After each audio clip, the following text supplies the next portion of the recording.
Well, as we know, women and men engage in the labor market in very different ways. They engage with the world of work in very different ways. And the typical instruments that we have to measure women and men's employment often tend to overlook women's employment quite substantially because especially in developing countries, women tend to work from home.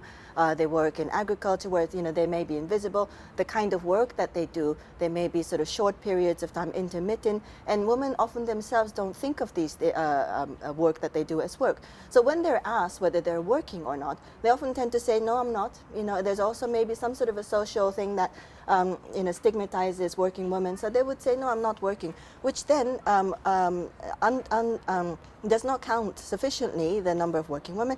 And so on the other hand, time use surveys looks at what activities women and men are doing, and it doesn't judge, it doesn't ask the question, are you working or not? So we look at the activities and then we can judge whether that is economic activity or not.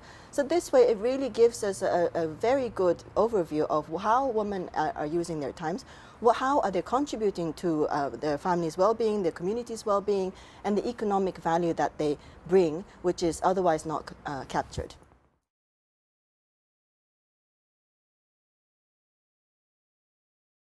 There is definitely a cost involved, but time use surveys can also be done locally, and it doesn't have to be a national survey.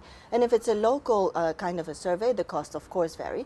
Of course, national surveys vary, but there are also various ways of doing it as part of existing surveys, and so there are ways of cutting the cost as well. However, but if we really look at the benefits that we can actually draw from the information, of really understanding the full economy, not just the economy that can be monetized in conventional terms now, but the kind of unpaid work and the care work that is happening, and having wealth of information and being able to develop policies, I think at the end of the day will lead to increasing the participation of women in the economy. And as we know, various reports recently that's been released talk about the trillions of dollars and the billions of dollars contribution that women's increased employment can make to the economy. So if we look in the broader terms of a national economy, I think the cost of time use survey is not really a huge one, but it's more of a political decision whether this is important enough. And I think definitely from a gender perspective, the kind of benefits that it could